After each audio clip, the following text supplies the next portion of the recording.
One airport's runway vanishes twice a day under the Atlantic tide. Another sits on an artificial island that's been slowly sinking since the day it was built. And there's an airport so dangerous, only 8 pilots on the entire planet are certified to land there. From engineering marvels to white-knuckle approaches, these are the top 10 most remarkable airports in the world. With over 40,000 airports worldwide, most follow the same basic formula: flat land, long runway, terminal building. But a handful of airports had to break every rule in the book just to exist. Some were carved into mountainsides.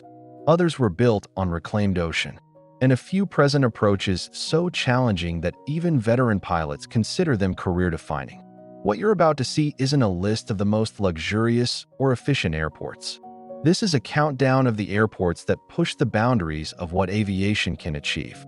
At number 10, Courchevel Altiport in the French Alps.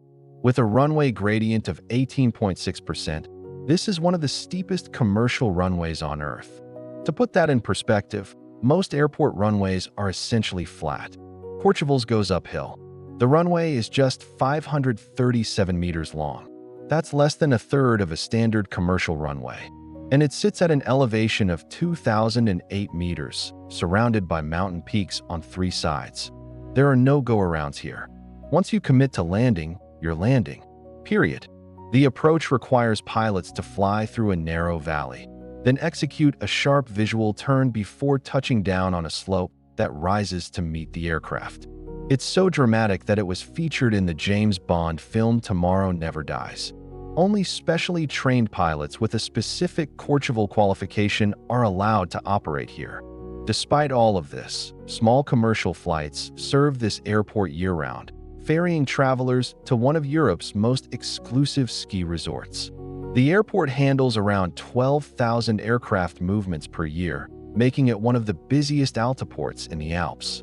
Number 9. Barra Airport in Scotland's Outer Hebrides.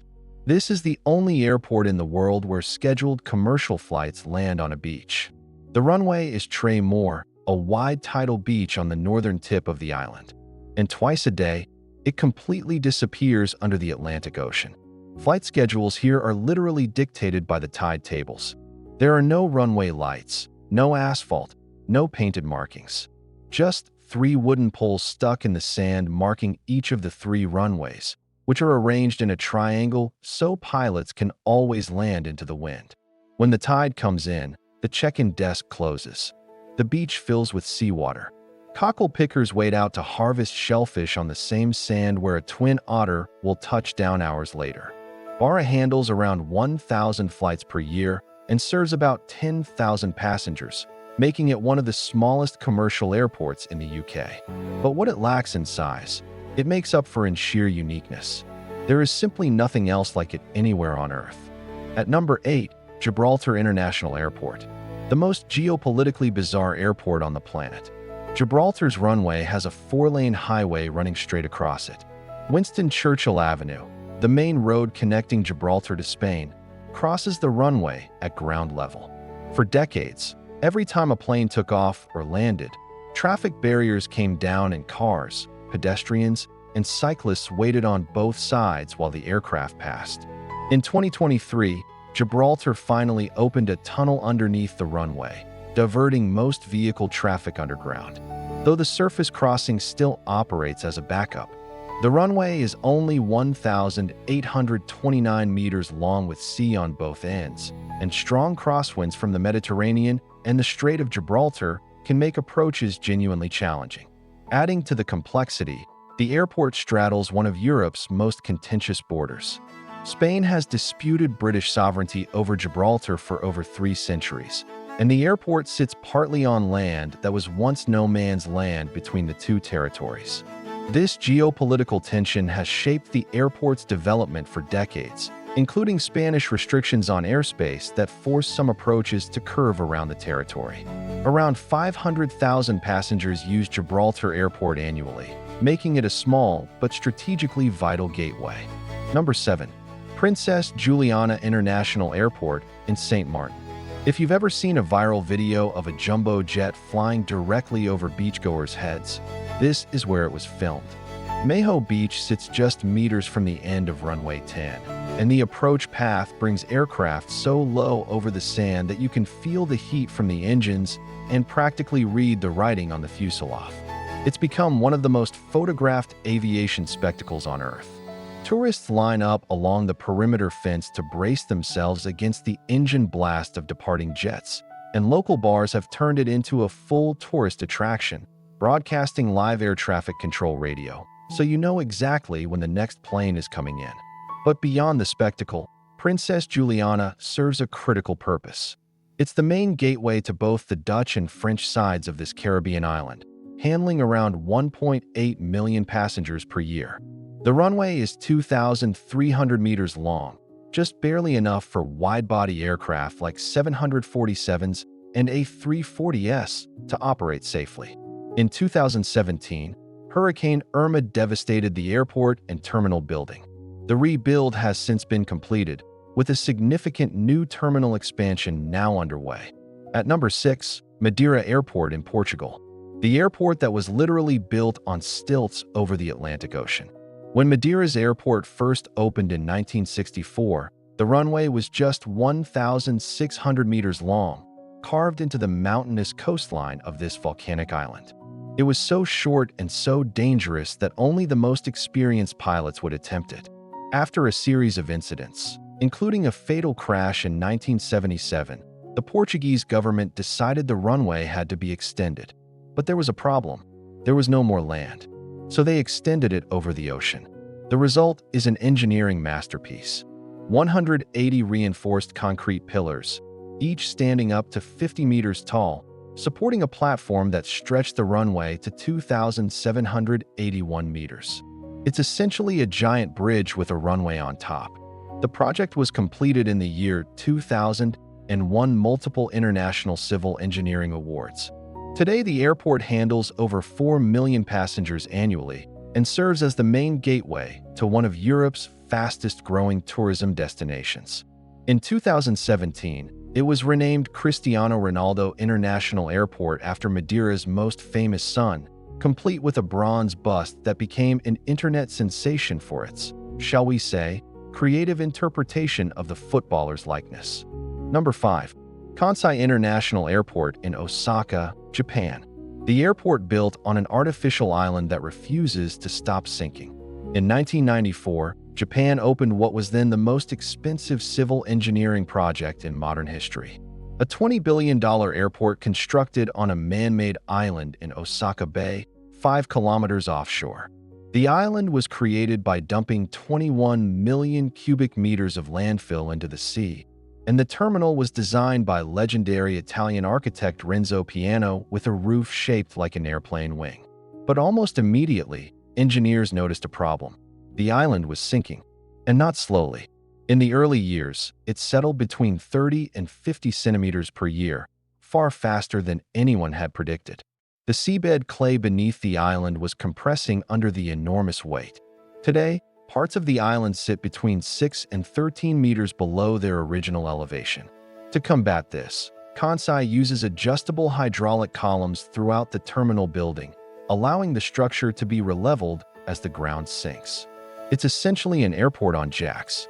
In 2018, Typhoon Jebi put Kansai's resilience to the ultimate test. The storm surge flooded the island and sent a tanker crashing into the airport's only access bridge, stranding 3,000 passengers for 2 days. Japan responded by building new seawalls and raising critical infrastructure. Despite all of this, Kansai handles over 23 million passengers per year and remains one of Asia's most architecturally stunning airports. At number 4, Tenzing-Hillary Airport in Lukla, Nepal. Often called the most dangerous airport in the world. Lukla's runway is just 527 meters long with an 11.7% gradient. One end starts at a sheer cliff edge dropping into a valley hundreds of meters below. The other end terminates at a stone wall at the base of a mountain. There is no room for error, no go-arounds, no second chances. Planes take off downhill toward the cliff and land uphill into the mountain. The airport sits at 2,845 meters above sea level, surrounded by some of the tallest peaks on Earth. Weather conditions change rapidly and without warning. Cloud cover can close the airport for days at a time, stranding hundreds of trekkers with no alternative way out. Despite all of this, Lukla is a critical piece of infrastructure. It's the gateway to Mount Everest and the Khumbu region. Nearly every climber and trekker heading to Everest Base Camp passes through this tiny airport.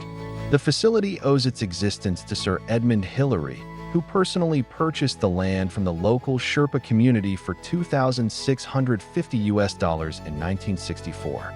It started as a simple grass strip before being paved and extended over the decades. Today, only specialized short takeoff aircraft like the Twin Otter and Dornier 228 are permitted to operate here. And yet, around 60,000 passengers rely on Lukla every single year. Number 3. Paro International Airport in Bhutan. Only 8 pilots in the entire world are certified to land here. Paro sits at 2,235 meters above sea level in a deep valley surrounded by peaks reaching 5,500 meters. The approach requires pilots to navigate through the Himalayan mountains with no radar guidance, no instrument landing system, and no electronic aids of any kind. Pure visual flying. Pilots must execute a series of sharp turns through the valley, threading between mountain ridges while descending rapidly toward a runway that only becomes visible in the final moments. The maneuver is so precise that it can only be performed in daylight and in clear weather, with approaches typically limited to the morning hours before afternoon winds pick up.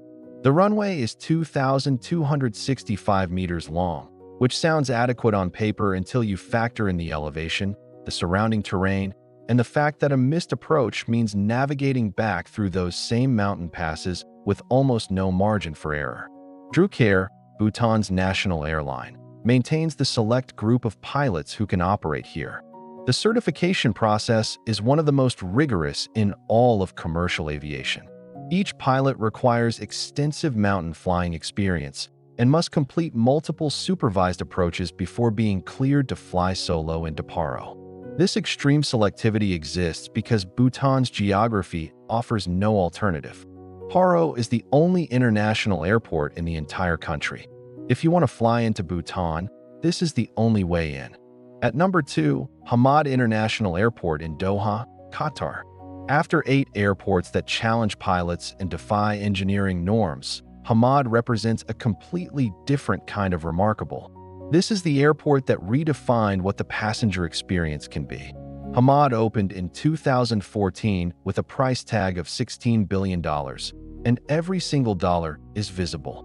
The first thing most passengers notice is the 23-foot lamp bear, a giant yellow teddy bear sitting under an enormous desk lamp, created by Swiss artist Urs Fischer.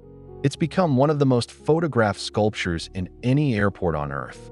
Then there's the orchard, a lush indoor garden with over 300 trees, natural light cascading through the ceiling, and water features throughout. It feels less like an airport terminal and more like a botanical garden. Hamad served a record 52.7 million passengers in 2024, a 15% increase year over year.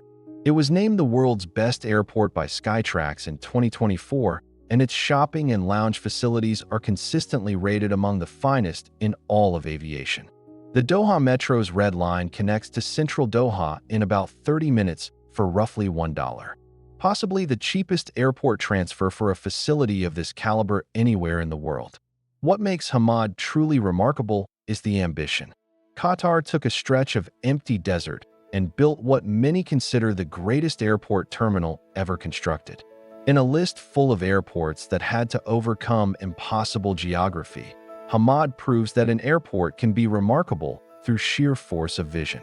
And at number 1, Singapore Changi Airport. The airport that isn't just remarkable, it's a destination in its own right. Changi handled 67.7 million passengers in 2024, a 14.8% increase from the previous year. But the raw numbers only begin to tell the story. The crown jewel, literally, is the Jewel Changi Airport. This 10-story complex features the world's tallest indoor waterfall at 40 meters, cascading from the center of a massive glass dome surrounded by a terraced forest of over 2,000 trees and 100,000 shrubs. Jewel alone attracted over 80 million visitors in 2024, more people than the airport itself serves. But Changi doesn't stop at one spectacular feature. There's a butterfly garden with over 1,000 tropical butterflies, a rooftop swimming pool and jacuzzi, a 4-story slide, free movie theaters showing the latest releases, themed gardens featuring sunflowers, cacti, and orchids. You could spend an entire day here without ever boarding a flight. And despite all of these attractions, Changi consistently delivers where it matters most for travelers: efficiency. Skytrax has named it the world's best airport multiple times over, and it regularly tops rankings for food quality, baggage delivery speed, and immigration processing. The MRT takes just 27 minutes to reach Singapore city center for about $2. From a beach runway in Scotland to a sinking island in Japan to the world's tallest indoor waterfall in Singapore, these 10 airports prove that getting there really can be half the adventure. Which of these airports blew your mind? And which one would you most want to experience firsthand? Let us know in the comments. And if you want to see exactly how to get from these airports to their city centers, we're building detailed guides for every one of them. Subscribe so you